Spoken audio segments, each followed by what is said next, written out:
stories, the little children's Bible stories. Last time we just figured out God chose David and anointed him to be king in the future. And now we're on to David fights Goliath, 1 Samuel. Sometimes it's scary being small.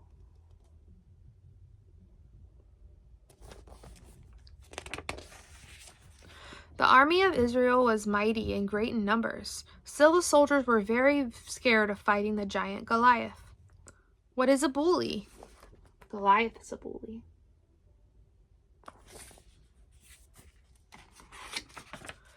No one in the army dared to fight Goliath. David was too small to be in the army, like his brothers, but he still begged King Saul, "Let me fight Goliath. I'm good with a sling." David knew that God was on his side.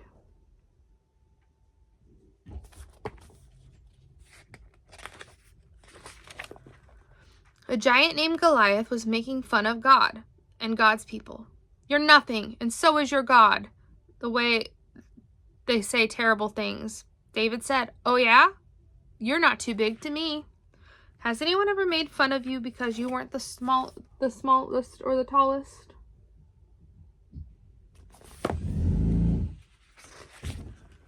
David took aim at the giant and sent a stone whirling through the air with his sling.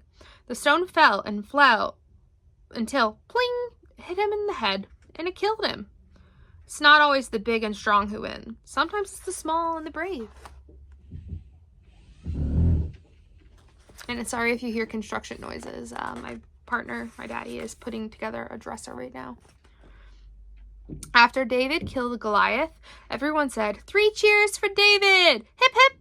Hooray! Young David is brave and handsome." Was David special because he was smart, brave, and handsome? No. It was because God chose him and loved him, just like he does you.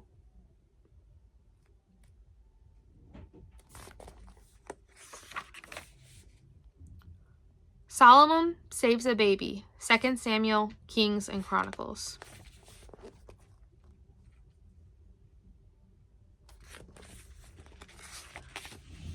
When Solomon was a young prince, God said in a dream, "Make a wish, and whatever you want," Solomon said. "Please give me wisdom. Please help me see what is right and wrong. I want to rule God's people wisely." If you could wish for anything in the whole wide world, what would you wish for?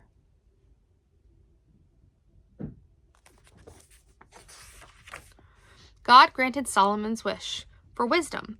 People came from all over to ask his advice, including 2 mothers who were fighting over a little baby. "He's mine!" "No, he's mine!" Who do you think the real mother was?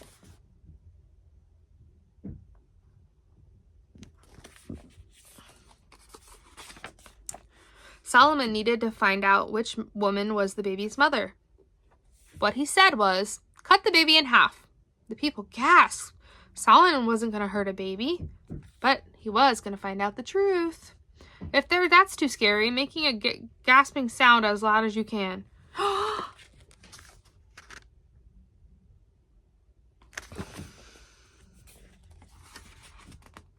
The first woman cried, "No, please give the baby to her.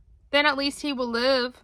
Solomon pointed at the first woman. "Give the baby to her. She's the real mother because she cared more about her baby's life than her own wishes."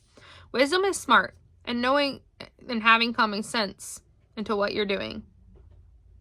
Go find something you used to fight over but won't anymore.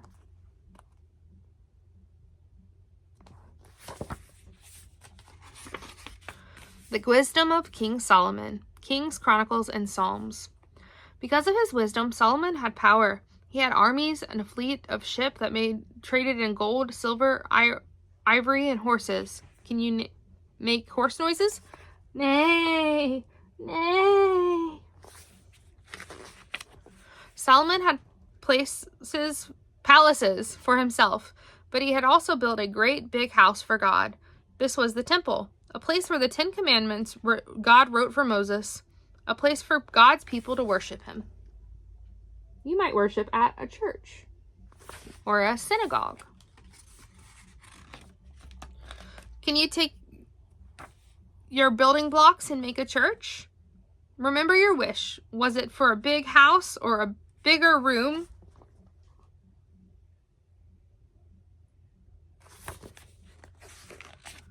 Solomon was so wise. The Queen of Sheba visited him with gifts of gold and spices.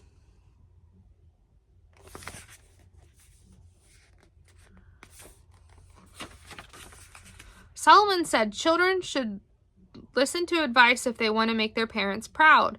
Parents show their love to the children by teaching them what is right and wrong. Remember your wish? Name one thing money can't buy.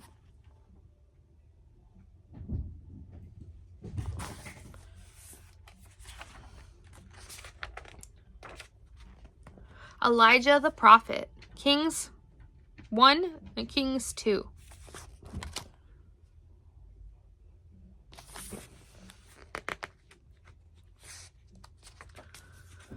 Elijah was a prophet. A prophet is someone who sees, a seer for God. He sees what's happening now, and sometimes he sees what's going to happen. Close your eyes, then open them. Now you can see.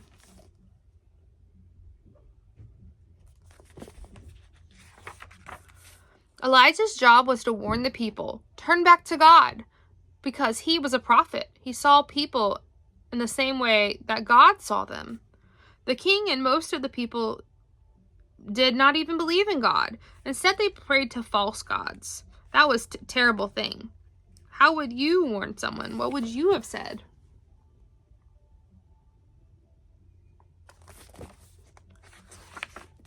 Elijah stayed with the widow and her son 3 years, but then her son died. Elijah called on God to bring the boy back to life, and God answered his prayers. When Elijah took the live son, who had been dead, to the window, she knew Elijah was a man of God.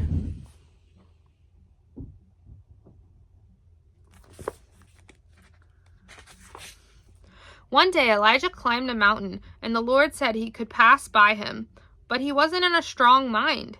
The Lord wasn't in an earthquake, and it wasn't in a fire. Elijah found God in a gentle whispering of the wind. Move your hands and make a sound like a gentle whisper of the wind.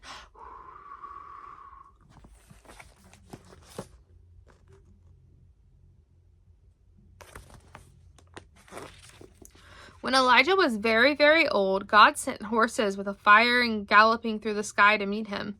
Elijah jumped into the chariot of fire, and they were pulled up and went to heaven. What a sight that must have been. What sound do horses make? Neigh, neigh. And that is it for today, little ones.